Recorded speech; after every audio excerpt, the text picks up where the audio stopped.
ठीक है, क्वेश्चन कर लेते हैं। मतलब ये फॉर्मूला वार्मूला छोड़ दो, बस ये याद रखो कि हम सॉल्व कैसे करते हैं अगर ए जी बी पहचान में आ गया तो हमने दिया find 3 plus 7 plus 7 into 7 square plus and so on.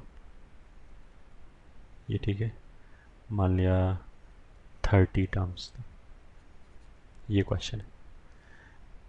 ठीक है, तो शुरू हो गया सोल्यूशन। मतलब अगर इसमें पहचानना चाहिए तो हम क्या पहचानेंगे, 3 2 5 2 7 2 9, ये तो क्या हो गया ए पी, और 3 के साथ 1 लिख लिया तो 1 7 7 स्क्वायर 7 क्यूब, ये क्या हो गया जी पी। और जी पी का कॉमन रेशो कितना है 7। सॉल्व करने के लिए हम क्या करते हैं, कॉमन रेशो से मल्टीप्लाई करके आगे शिफ्ट करते हैं। जैसे ऊपर जो कॉमन रेशियो है वो x है, और जो ए पी का कॉमन डिफरेंस है वो d है, तो d से मल्टीप्लाई नहीं किया है, x से मल्टीप्लाई किया है, तो जी पी का कॉमन रेशियो चाहिए हमें। ठीक है, तो लिख लिया series s is equal to 3 plus 5 into 7 plus 7 into 7 square plus 9 into 7 cube plus and so on. 30th term कैसे लिखेंगे, पहले तो हमने ए पी का देख लिया, 30th टर्म कैसे लिखा जाएगा। जैसे ए पी का जो डिफरेंस है वो 2 2 का डिफरेंस है, ठीक है, तो 2r तो आ ही गया। फिर r इज इक्वल टू 1 रखने पे ये पहला टर्म आना चाहिए ए पी का 3, तो 2r प्लस 1 हो गया। ए पी का जनरल टर्म ये हो गया rth टर्म। तो अगर हमें 30th टर्म चाहिए तो इसमें r इज इक्वल टू 30 रखा, तो 30 इंटू 2 60 प्लस 1 61, तो उसका मतलब क्या है 61 हो गया ए पी का। तो जो जी पी है उसमें कितना है, पहले टर्म में पावर 0 है, दूसरे में 1 है, तीसरे में 2 है, तो एक पावर कम आ रहा है, तो 30th में क्या हो जाएगा 7 रेस्ट पर 29, तो ये लिखा गया। ठीक है, अब हमने क्या किया कि जो कॉमन रेशियो है उसे मल्टीप्लाई किया, तो मान लिया हमने 7 से मल्टीप्लाई किया, एक टर्म आगे शिफ्ट कर दिया, तो 7 से मल्टीप्लाई किया तो इस 3 के साथ 7 आ जाएगा, तो वो ये हो गया एक टर्म शिफ्ट करने के बाद। इसमें 5 इंटू 7 स्क्वायर आ जाएगा, तो 5 into 7 square plus 7 into 7 cube, ऐसे करके आ जाएगा, प्लस यहाँ पे भी आ जाएगा। और जब इसको मल्टीप्लाई करेंगे 7 से आगे शिफ्ट किया तो आ जाएगा 61 इंटू 7 रेस्ट पर 30। ठीक है, सब्ट्रैक्ट कर दिया तो आ जाएगा 6s3 प्लस, इसमें ये कॉमन, तो 5 माइनस 3 2, तो 2 इंटू 7 प्लस, इसमें ये कॉमन 7 माइनस 5 फिर 2 into 7 square 2 into 7 cube plus and so, last में भी 2 इंटू 7 रेश पर 29। और ये जो एक शिफ्टेड टर्म था ये आगे वो माइनस के साथ आ जाएगा, 61 इंटू 7 रेश पर 30।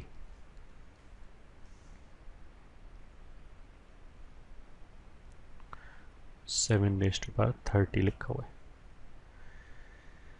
ठीक है, वापस टोटल नंबर ऑफ टर्म्स 30 है ये। ठीक है, ओरिजिनल सीरीज में इसमें 30 टर्म है, तो एक टर्म शिफ्ट कर दिया, तो यहाँ से लेके यहाँ तक 31 टर्म हो गए। 31 टर्म में ये जीपी है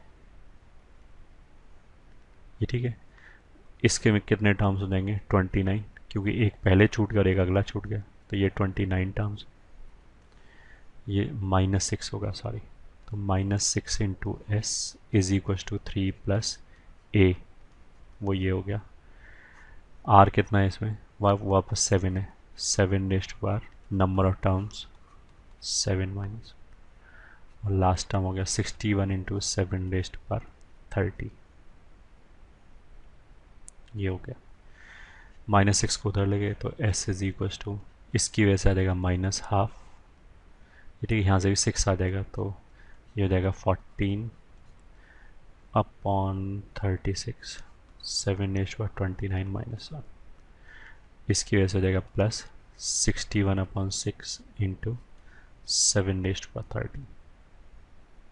ये कैलकुलेट नहीं करना है, ये तो बस ऐसे लिखा नहीं है। कैलकुलेट ऑफ कोर्स 7 रेस्ट पर 29 तो कैलकुलेट कर भी नहीं पाओगे, वो बहुत बहुत बहुत बड़ा नंबर होगा। ये आंसर हो गया। ये ठीक है।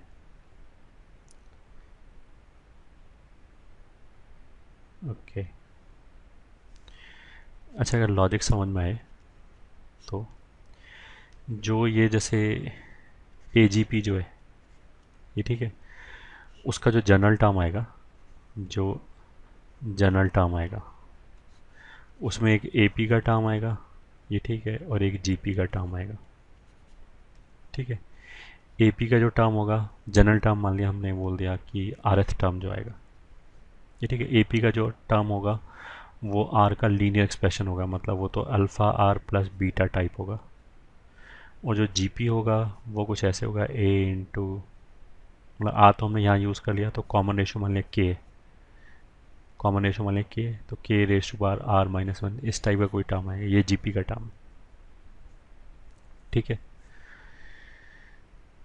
तो दोबारा एक बार, एजीपी में हमने क्या बोला कि जो एजीपी का अपना जो आरएथ टर्म आएगा, ये ठीक है, उसमें एक एपी का टर्म लिखा होगा, एक जीपी का टर्म लिखा होगा।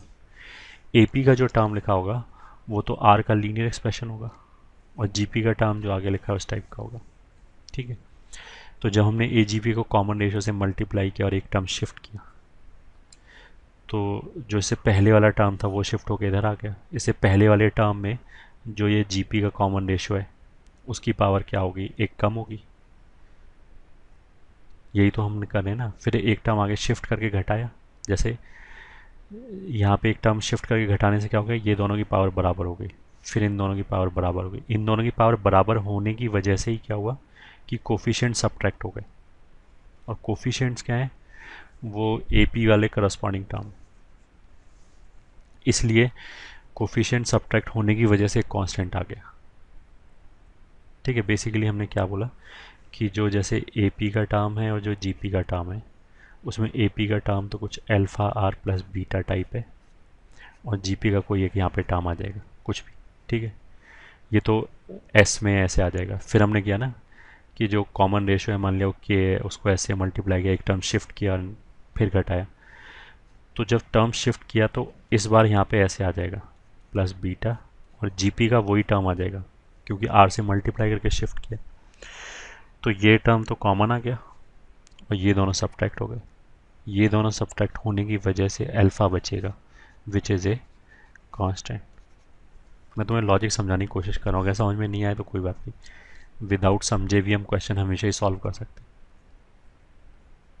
तो अब मैं क्या समझा रहा हूँ, अब मैं ये समझा रहा हूँ कि अगर ए ना हो के मान लें कोई दूसरी सीरीज़ हो जाए जिसमें जो एक तो जीपी वाला टर्म आ जाए, और जो ये वाला टर्म है एपी में, तो ये टर्म था लीनियर, अगर ये लीनियर की बजाय क्वाड्रेटिक हो जाए, मान लिया A r square plus B r plus C type हो जाए, अगर हो जाए तो भी क्या होगा, इसी तरह का मेथड काम कर जाएगा।